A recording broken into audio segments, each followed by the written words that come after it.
Have you ever wondered how a compass works or why certain materials stick to your refrigerator? Well, the answer lies in a fascinating phenomenon called magnetism. Magnetism is an invisible force that attracts certain materials towards it and repels others. It's like a secret language spoken between different objects, with the dialogue taking place through something known as magnetic fields. Think of magnetic fields as invisible networks of energy that surround a magnet. They extend outwards, influencing other magnetic objects or materials in their vicinity. Just like how gravity keeps you tethered to the Earth, these magnetic fields exert a pull or push on other magnets or magnetic materials that come under their influence.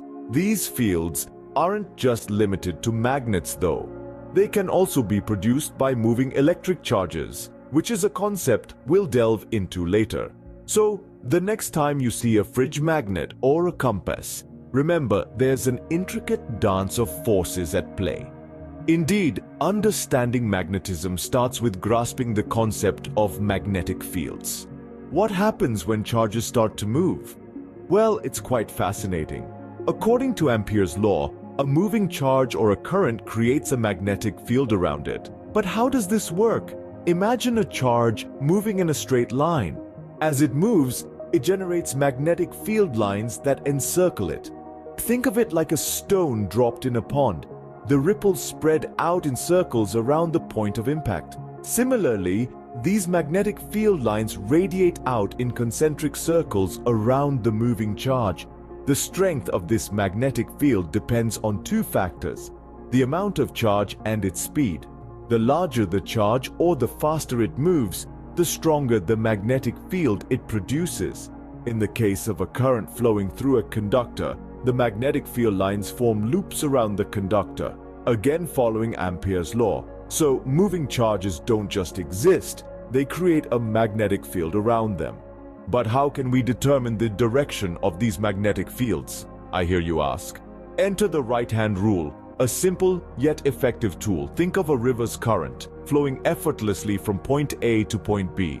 Now imagine you're standing on the river's edge with your right hand outstretched, your thumb pointing in the direction of the current. Your fingers, curling naturally, represent the direction of the magnetic field around the river, or in our case, the current-carrying conductor. Imagine your thumb as the current pushing forward with purpose. Your fingers curling around it represent the magnetic field lines swirling and looping around the current. This is the right-hand rule in a nutshell. Now, whenever you're faced with a current-carrying conductor and you need to determine the direction of the magnetic field, simply remember your thumb as the current and your fingers as the field.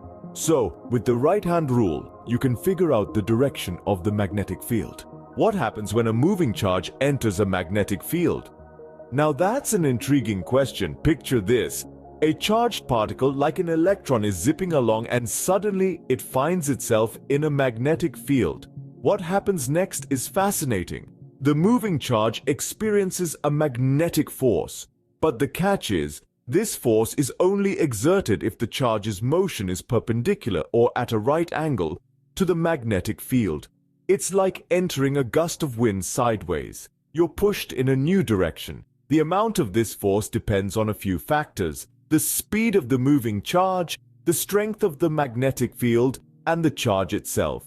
The faster the charge, or the stronger the field, the greater the force. And if we reverse the charge, the force also reverses. So a moving charge doesn't just pass through a magnetic field unaffected.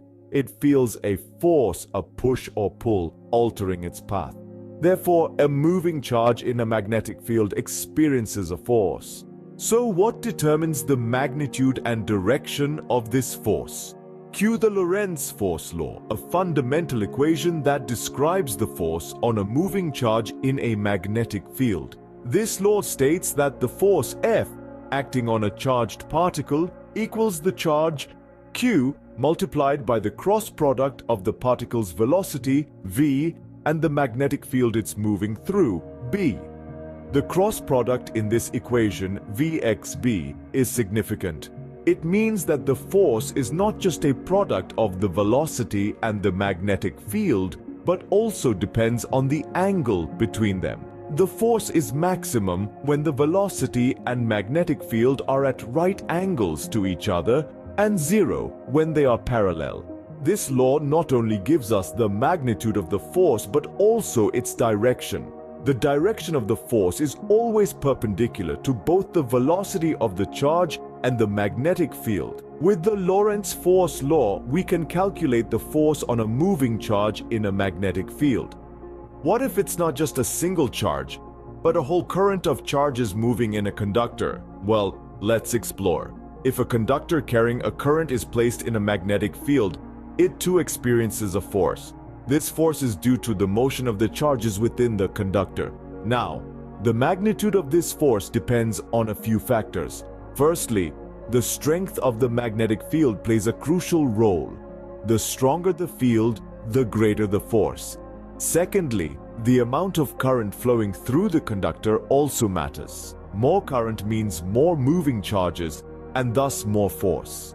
Lastly, the angle between the direction of the current and the direction of the magnetic field is also a factor. When the current is flowing in the same direction as the magnetic field, the force is at its minimum. But when the current is perpendicular to the field, the force is at its maximum. So, a current-carrying conductor in a magnetic field also experiences a force. Why does understanding these principles matter in real life, you might ask? Well, let's take a look at some practical applications of moving charge and magnetism. Take electric motors, for instance. These clever devices convert electrical energy into mechanical energy. The principle behind this is pretty straightforward. An electric current passes through a wire loop placed in a magnetic field, and this current creates its own magnetic field. The interaction between these two fields produces a force that causes the loop to rotate, and voila, we have motion. Then there are generators, which are essentially motors running in reverse. Instead of using electricity to create motion, they use motion to create electricity. When a wire loop rotates in a magnetic field, it cuts through the magnetic lines of force.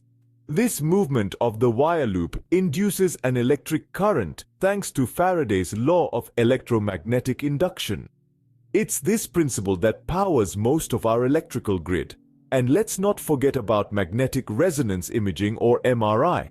This medical imaging technique uses a strong magnetic field to align the nuclear magnetization of hydrogen atoms in water in the body. When a second electromagnetic field is briefly turned on, these atoms emit a rotating magnetic field that is detected by the scanner. The data is then processed to produce detailed images of the body's interior. It's a wonderful example of how the principles of moving charges and magnetism can be used to save lives. But these are just a few examples. From the hard drive in your computer to the magnetic strip on your credit card, the principles of moving charges and magnetism are all around us. They play a crucial role in many of the technologies that power our modern world. Indeed, the principles of moving charges and magnetism power our modern world. So, what have we learned today? We started our journey with an introduction to magnetism, a fundamental force that governs many phenomena in our universe. We explored the concept of magnetic fields, invisible regions around a magnetic substance or a moving charge, where other magnetic materials or charges experience a force. From there, we delved into how moving charges create magnetic fields, explained through Ampere's law. This law forms the basis for understanding the magnetic field around a current-carrying wire, and how changes in electric fields can produce magnetic fields and vice versa. We then introduced the right-hand rule, a simple yet effective tool for determining the direction of magnetic fields around a current-carrying conductor. This rule is a central part of electromagnetic theory and is used extensively in physics and engineering. Our journey took us to the fascinating concept of magnetic force on a moving charge. We discovered how a charge moving in a magnetic field experiences a force.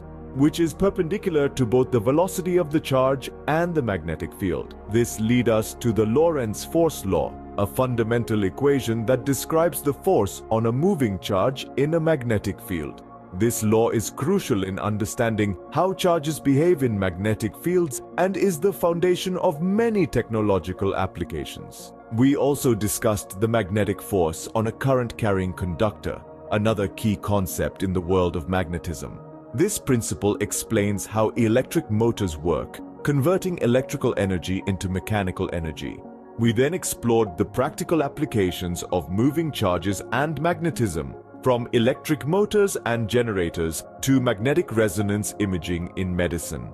These applications demonstrate the immense impact of these concepts on our daily lives and technological advancements. The importance of understanding the interaction between moving charges and magnetism cannot be overstated.